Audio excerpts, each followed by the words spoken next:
Graça e paz, queridos irmãos. Vamos abrir a palavra de Deus, mais uma vez no livro de Atos. Quero louvar o nome do Senhor pelo privilégio de estarmos na sua casa e podermos, mais uma vez, finalizar um dia que o Senhor nos deu, para que pudéssemos nos concentrar na sua adoração, no seu serviço, finalizar mais um domingo, meditando, estudando a palavra do Senhor, Atos capítulo 4, e nós vamos hoje continuar e seguiremos do versículo 1 e trabalharemos até o versículo 22, então eu quero dividir o capítulo 4 aqui e vamos até o 22 hoje. E no próximo domingo, então, seguiremos a partir do 23 e vamos até o fim do capítulo, versículo 37. É um texto grande e eu quero tentar otimizar o nosso tempo. Quero trabalhar o texto inteiro com os irmãos, mas quero começar então com a leitura a partir do versículo 8. Quero ler do 8 ao versículo 12, nós vamos ler juntos e enquanto desenvolvermos a exposição, vamos também voltar aos primeiros versículos e então desenvolver o restante do texto com a igreja, com os irmãos, ok? Então, volte os seus olhos para o texto a partir do versículo 8, nós vamos ler a palavra de Deus até o versículo 12 e em seguida oraremos. Diz assim a palavra de Deus, irmãos. Então Pedro, cheio do Espírito Santo, lhes disse: autoridades do povo e anciãos, visto que hoje somos interrogados a propósito do benefício feito a um homem enfermo e do modo por que foi curado, tomai conhecimento, vós todos e todo o povo de Israel, de que em nome de Jesus Cristo Nazareno, a quem vós crucificastes, a quem Deus ressuscitou dentre os mortos, sim, em seu nome é que este está curado perante vós. Esse Jesus é pedra rejeitada por vós, os construtores, a qual se tornou a pedra angular. E não há salvação em nenhum outro, porque embaixo do céu não existe nenhum outro nome dado entre os homens, pelo qual importa que sejamos salvos. Vamos orar mais uma vez?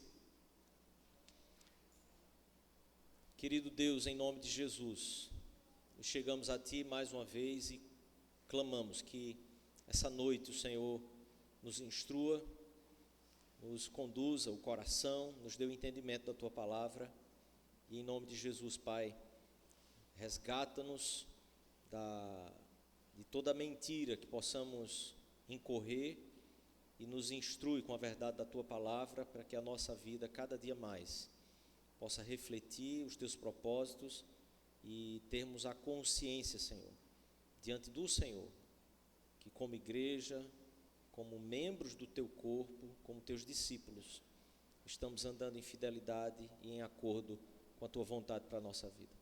Em nome, por amor de Jesus, te clamamos, Pai. Amém, Senhor. Amém. Meus irmãos, esse versículo 12 é exatamente o centro de toda a temática, de tudo que nós podemos entender e compreender sobre mais uma vez, esse sermão que o apóstolo Pedro está aproveitando a oportunidade que o Senhor está dando a ele, ainda a respeito do milagre da cura daquele coxo que ainda está agora produzindo os seus efeitos e as suas oportunidades.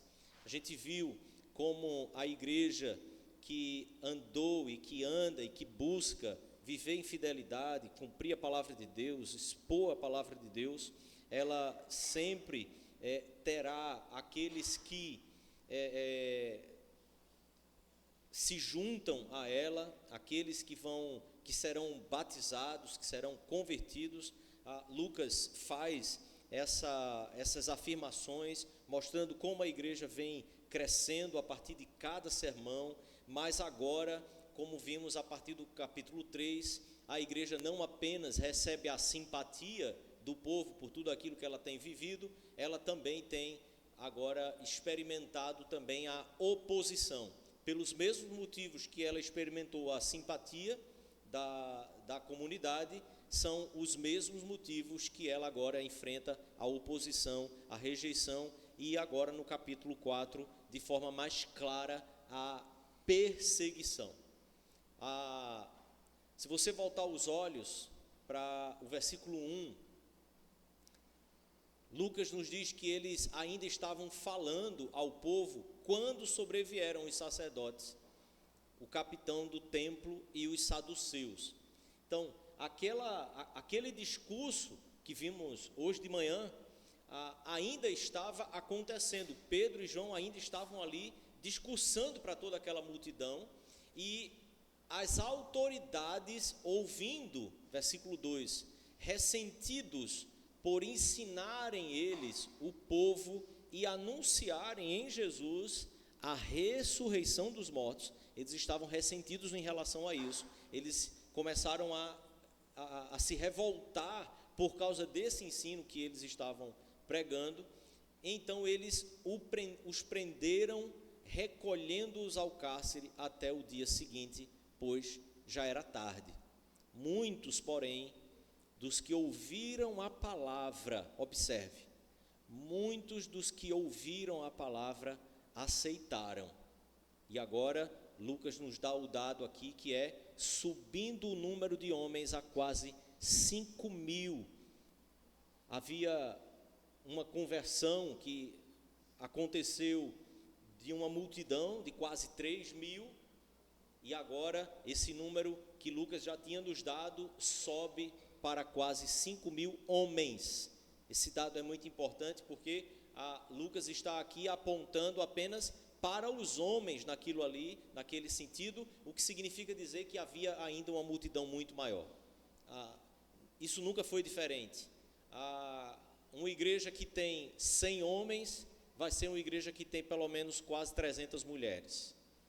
Entende? Então, isso sempre aconteceu. Então, o número que a igreja está agora alcançando, o crescimento que essa igreja está agora alcançando, é de fato algo assim descomunal. Lucas nos dá esse dado, mas observe, agora ele entra nesse bloco até o capítulo 5, desses problemas que a igreja começa a enfrentar, e nesse bloco nós vemos exatamente os problemas internos que a igreja enfrenta, e vemos também os problemas que nascem de forma externa, a perseguição que a igreja vai sofrer. Mas o destaque que Lucas dá, e como disse o versículo 12, é exatamente para essa exclusividade da mensagem da igreja, como podemos dizer um fio cortante, um fio muito fino e cortante, que sempre vai cortar, como vimos de manhã, tanto para a morte como para a vida. Sempre vai levantar aqueles que são salvos, mas sempre também levantará aqueles que rejeitarão a palavra, e por rejeitar a palavra e não se agradar dessa exclusividade da palavra, eles perseguirão a palavra, perseguirão o povo de Deus, perseguirão a igreja. Isaías, capítulo 55, quando trata sobre a palavra de Deus, e eu quero voltar com você ainda no versículo 12, versículo 8 de Isaías, capítulo 55, é muito importante perceber essa distinção que a palavra tem de todas as coisas na face da terra, de como a palavra de Deus, ela é completamente distinta, completamente exclusiva, e que não há outra coisa igual à mensagem do Evangelho de Cristo Jesus na face da terra. Isaías nos diz que o que o Senhor afirma sobre essa relação que ele tem dos decretos dele, da palavra dele, da revelação dele com o próprio ser humano, os meus pensamentos não são os vossos pensamentos, nem os vossos caminhos, os meus caminhos, diz o Senhor. Porque assim como os céus são mais altos que a terra, assim são os meus caminhos mais altos que os vossos caminhos, e os meus pensamentos mais altos que os vossos pensamentos. Observe, querido, se você já tentou algum dia aplicar essa realidade para a sua vida, pensando, os propósitos que Deus tem para a minha vida, são coisas que eu nunca vou entender, diz assim, foi um equívoco. O Senhor está tratando aqui sobre o caminho, o processo da revelação e a redenção que Ele tem para o seu povo. O caminho que Ele está construindo ao longo da história, revelando-se para o seu povo e fazendo com que o seu povo possa encontrar a redenção e a salvação, que sempre estará em Cristo Jesus.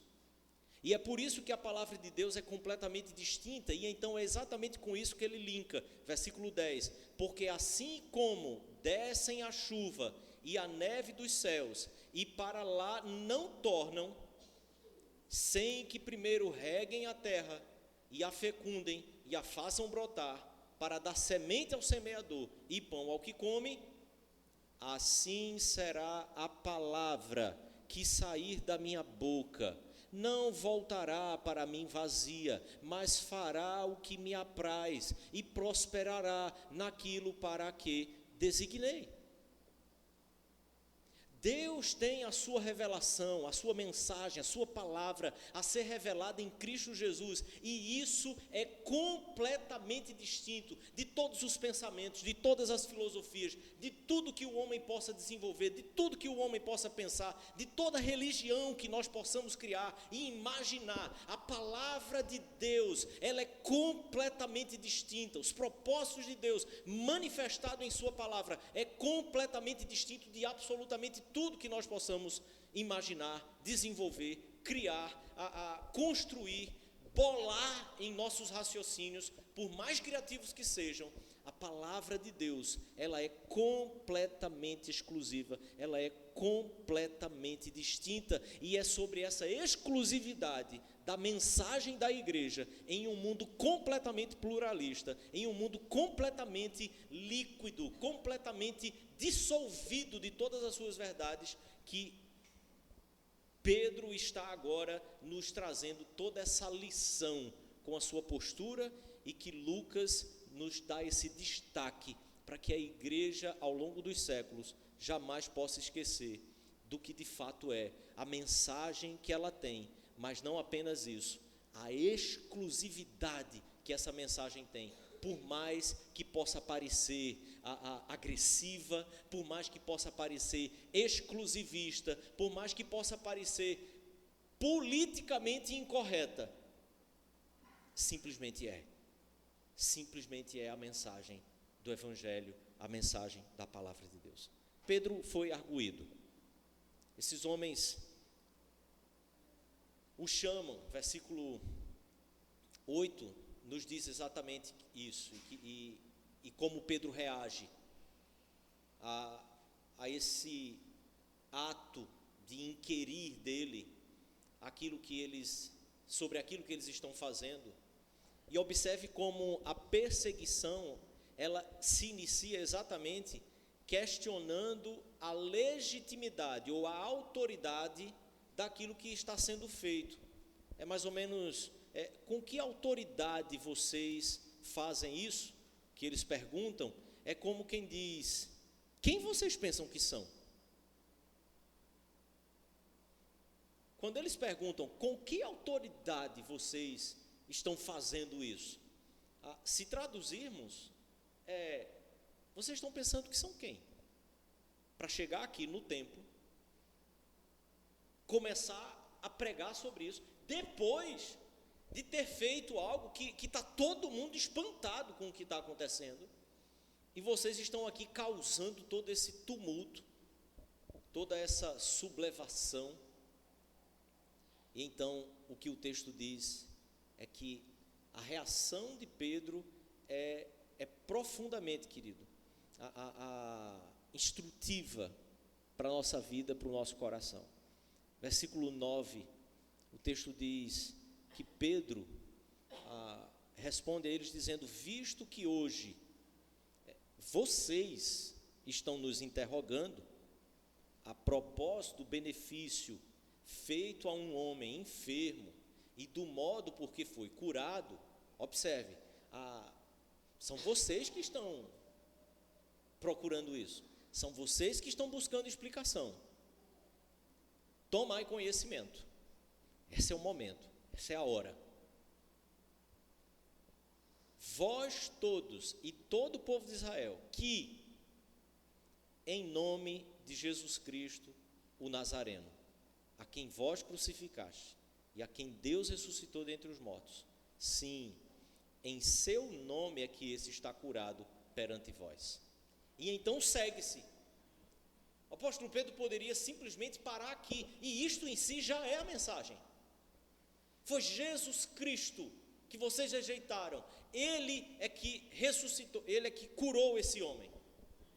Mas o apóstolo Pedro mostra que nós não devemos, assim como a igreja nunca tomou essa posição, a postura da igreja deve ser: este Jesus é pedra rejeitada por vós, os construtores, a qual se tornou a pedra angular. Mas como vocês perguntaram sobre com que autoridade fazemos isso, nós estamos dizendo: Jesus Cristo fez isso, mas eu não posso ficar somente nessa verdade, eu preciso dizer: não há salvação em nenhum outro, porque debaixo do céu não existe nenhum outro nome dado entre os homens, pelo qual importa que sejamos salvos. A mensagem nunca será completa se nós simplesmente apontarmos para o fato de que Jesus é aquele que tem todo o poder, é aquele que tem toda a autoridade, e que sim, que se Ele quiser fazer, Ele fará. É preciso que apontemos para a realidade de que todo esse poder, todos os milagres, tudo que o Senhor opera contrária à natureza, ao curso da natureza, à normalidade da natureza, tem um só propósito: apontar exatamente para aquele que é o único Salvador, o único que debaixo do céu, o único que na terra pode ser invocado, o único em quem há salvação e não há nenhum outro. Essa exclusividade da mensagem do Evangelho precisa ser prezada, precisa ser buscada, precisa ser novamente trazida aos lábios, à boca, à postura, à vida da igreja nos nossos dias, porque nós vivemos um contexto de profundo pluralismo, de profunda relativização de toda a verdade, e nós precisamos compreender, nós não podemos minimizar a mensagem do Evangelho, apontando apenas para um poder que Jesus Cristo tem, porque muitos por aí estão dizendo que tem poder. A palavra de Deus também diz que o diabo sim fará muitas coisas poderosas, coisas milagrosas, coisas que estão fora do natural e do curso da vida, para impressionar as pessoas e para desviar essas pessoas da verdade. Mas nós precisamos lembrar, nós apontamos para o poder de Cristo, mas devemos apontar também para a exclusividade que há somente em Cristo Jesus, para a salvação de todo aquele que nele crê. E se quiser a salvação de fato, só em Jesus é que se pode encontrar. A convicção de fé retira toda a nossa insegurança no falar. Quando eu e você hesitamos, quando eu e você recuamos, quando eu e você só vamos até determinado ponto, isso demonstra a nossa própria falta de convicção de fé. Nós começamos a nos preocupar com muito mais coisas do que simplesmente com o fato de que só há salvação em Cristo Jesus. Não há alternativa, não há segundo plano, não há plano B, não há sequer nenhuma outra possibilidade. Só há salvação em Cristo Jesus.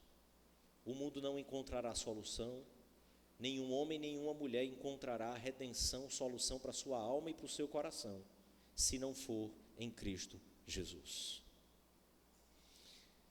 Referindo-se a esse mesmo texto, há um comentarista chamado Derek Thomas, que diz que essa declaração de Pedro é uma declaração extraordinária, porque de um ponto de vista, ela pode parecer em um mundo pluralista uma declaração completamente insensível e uma declaração completamente arrogante. Observe se não é assim exatamente nos nossos dias. Em qualquer ambiente que você simplesmente afirme essa exclusividade da salvação em Cristo Jesus, no mundo de hoje, ou você será tido como alguém que é insensível e que não está se colocando no lugar do outro, ou você será tido apenas como uma pessoa que é profundamente arrogante. A pergunta será: quem você pensa que é? Com que autoridade você acha que pode dizer uma coisa dessa? Essa é uma afirmação que, para os budistas, para os muçulmanos, para os hinduístas, para um membro de qualquer uma outra religião, que seja uma religião histórica nesse mundo, isso deve soar sempre como algo insuportavelmente exclusivista e sem caridade, a não ser que seja verdade. Essas são as palavras do Derek Thomas.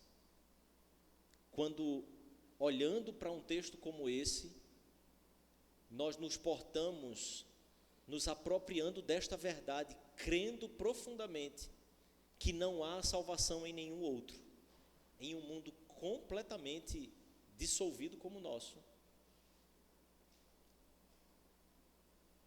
talvez ela seja considerada exatamente assim, em quase todos os meios em que você estiver,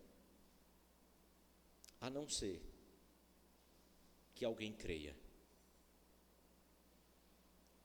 E os que creem serão sempre acrescentados ao corpo de Cristo.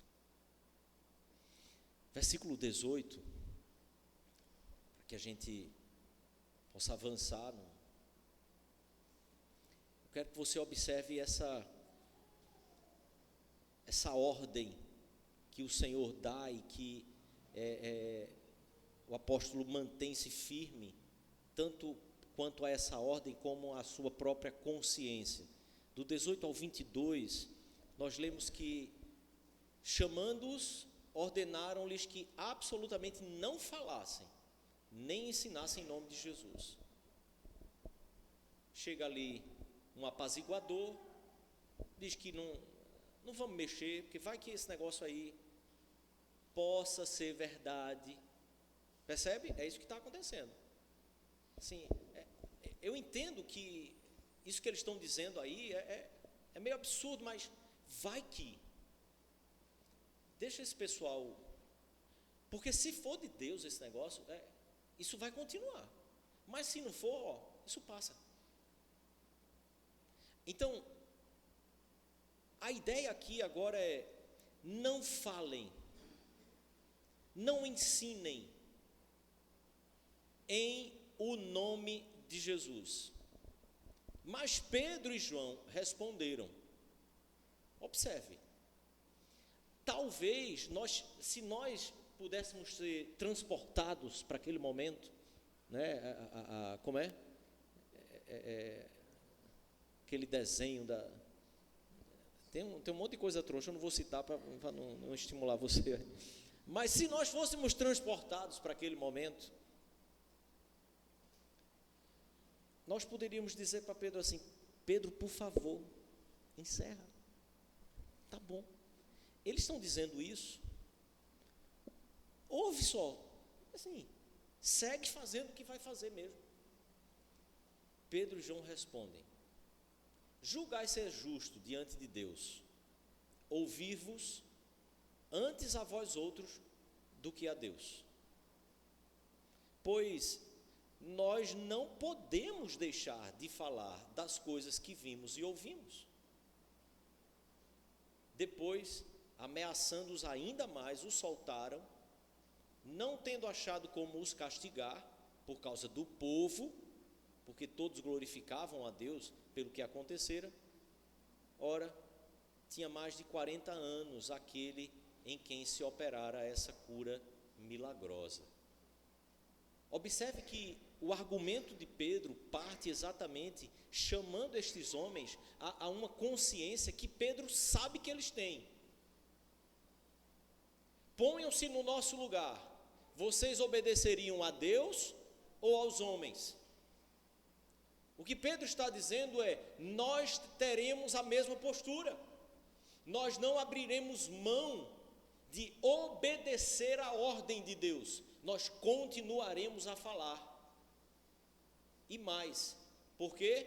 Porque simplesmente eu não posso, é mais forte que eu não consigo, jamais poderei parar de dizer das coisas que vi, que ouvi, das coisas que o Senhor tem feito, daquilo que nós presenciamos. Nós não podemos deixar de falar. Isso é uma questão de convicção. Isso é o coração que simplesmente crê e acabou. Então ele diz: não dá para ser diferente. Se você voltar ao versículo 13, vamos fazer esse... Olha o que Lucas diz: ao verem a intrepidez de Pedro e João, sabendo que eram homens iletrados e incultos, admiraram-se e reconheceram que haviam eles estado com Jesus. Vendo com eles o homem que fora curado, nada tinham o que dizer o contrário. Veja, o testemunho destes homens que Lucas relata para nós é que a ousadia, a intrepidez que aqueles homens iletrados tinham ao falar das verdades do Evangelho, nos mostra exatamente que essa proclamação do Evangelho, ela é muito mais uma consequência de um coração que está andando com Cristo, que tem convicção de fé, do que simplesmente uma instrução que ele recebeu institucional, algo que você possa ter, um curso que você tenha feito. A palavra aqui para iletrados, alguns entendem inclusive que seriam assim, eles eram homens de fato analfabetos, o que eu não entendo que seja isso, mas está se referindo àquela instrução teológica, doutrinária, que toda criança judia recebia até os seus 12, 13 anos de idade. Até os seus 12, 13 anos, em que eles iriam então declarar a sua fé, recitar textos homéricos do Pentateuco, memorizados, para que então pudessem ser reconhecidos como parte daquela comunidade, comungante daquela comunidade. O Bar Mitzvah, eles não tinham recebido uma instrução para além disso. É a isso que se refere quando eles são iletrados, eles são ignorantes. Mas, por eles não serem então um rabino, alguém, um escriba, que havia prosseguido com os seus estudos teológicos, ao falarem com aquela profundidade, com aquela intrepidez, eles simplesmente identificaram: esses homens realmente andaram com o rabi, com o mestre, esses homens andaram com Cristo.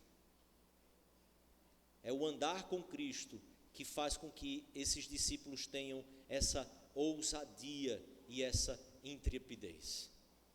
O Greg Bloomberg, na sua introdução ao Novo Testamento, tratando sobre o livro de Atos também, ressalta aqui uma coisa interessante, que é toda a instrução teológica formal, tanto naquela época quanto hoje, pode melhorar a nossa competência, pode melhorar as nossas capacidades, ou a capacidade de alguém no ministério, mas dificilmente ela será necessária para Deus operar poderosamente por meio de quem quer que seja. É o andar com a palavra de Deus, é o andar com Cristo, é ter um coração convicto e cheio de fé, que faz com que o Senhor nos use com o seu poder para a sua glória, quando Ele quer e onde Ele bem quer. As instruções teológicas formais, elas são úteis e elas são necessárias, mas nós podemos ser instruídos formalmente, mas não ter uma caminhada com Cristo.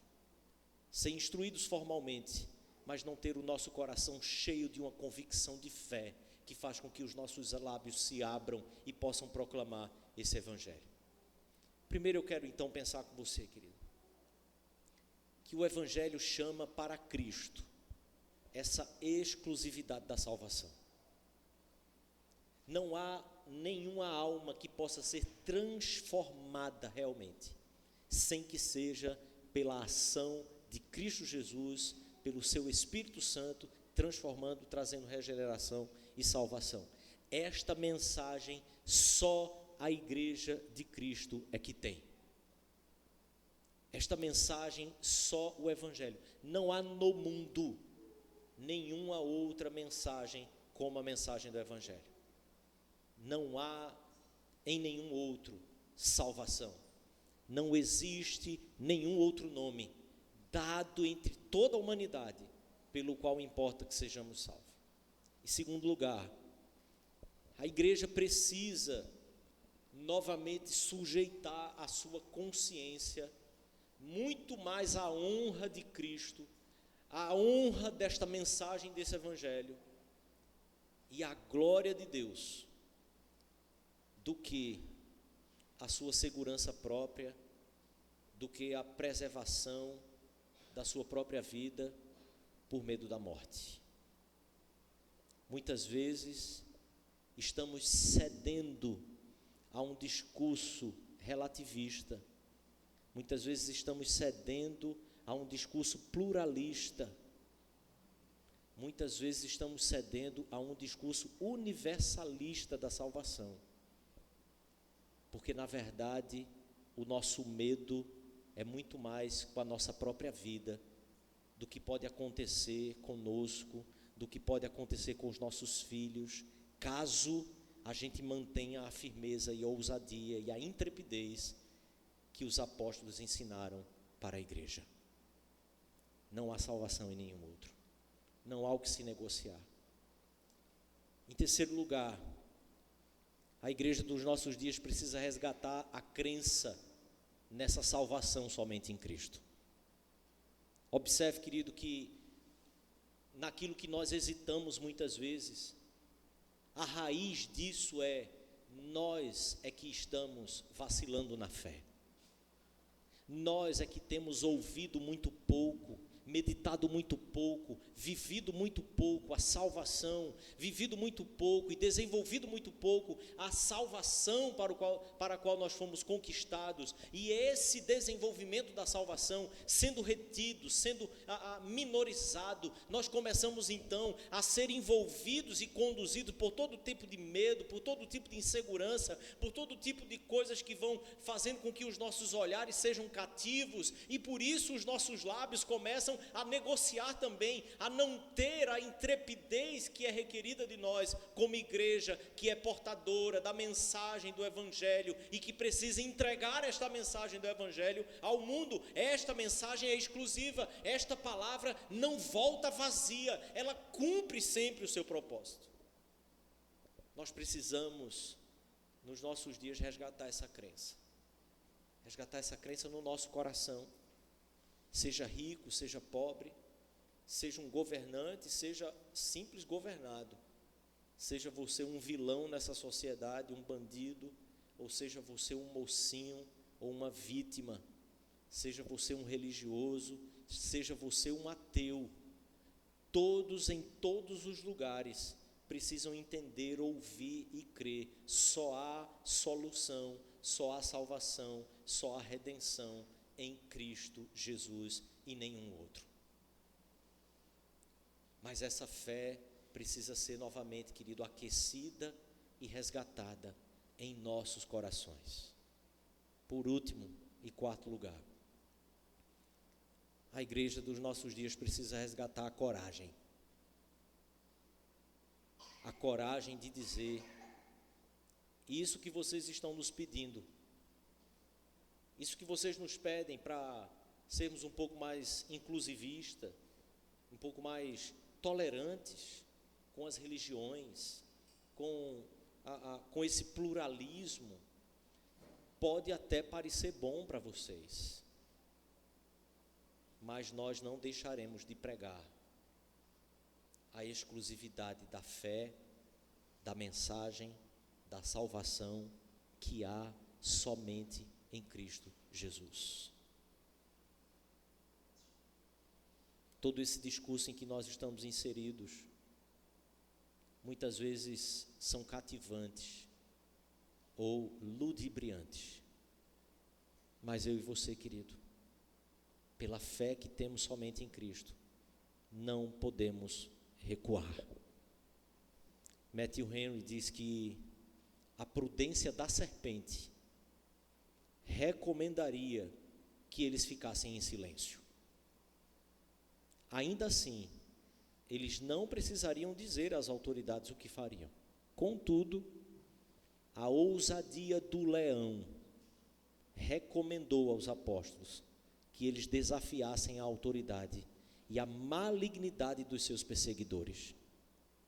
Eles efetivamente declararam estar decididos a continuar pregando a exclusividade da salvação, do reino, do reinado do Senhor Jesus Cristo. Ainda que nos custe a vida, ainda que custe a vida dos nossos filhos aqui neste mundo, ainda que nos custe uma vida paupérrima nesse mundo, pela simples fidelidade, ousadia e intrepidez em pregar a mensagem genuína e exclusiva do Evangelho para a salvação de todo aquele que nele crê, nós precisamos resgatar, porque nós só conheceremos a perseguição se de fato formos fiéis a essa pregação. Mas nós também só conheceremos o Senhor acrescentando dia a dia os que são salvos, se formos fiéis a esta pregação. A exclusividade da mensagem da igreja em um mundo totalmente pluralista, multicultural, secularizado, humanista, vai ofender a muitos, mas salvará os eleitos. Por isso, irmãos, um instrumento com um fio muito cortante é a mensagem do Evangelho. Que a igreja volte a ter a coragem de usar a mensagem genuína do Evangelho, exclusiva. Ela corta demais. Nós perdemos a coragem de usar. A faca afiada que o Senhor deu, nós começamos a ter medo dela. Nós precisamos pegá-la novamente, aprender a usá-la, pela graça do Senhor. E mais uma vez, versículo 17 de 2 Coríntios, capítulo 2. Porque nós não estamos, como tantos outros, mercadejando a palavra de Deus. Antes, em Cristo é que falamos na presença de Deus, com sinceridade da parte de Deus, da parte do próprio Deus. Que o Senhor te levante, irmão. Que o Senhor te desperte. Que o Senhor levante a sua igreja fiel, a sua igreja militante. Que o Senhor nos erga em nome de Jesus, para a glória dele, e que só a Cristo seja dada a glória, só a Deus seja dada a glória. Amém. Vamos orar? Feche os seus olhos. Vamos ficar de pé. Eu quero orar e já impetrar a bênção.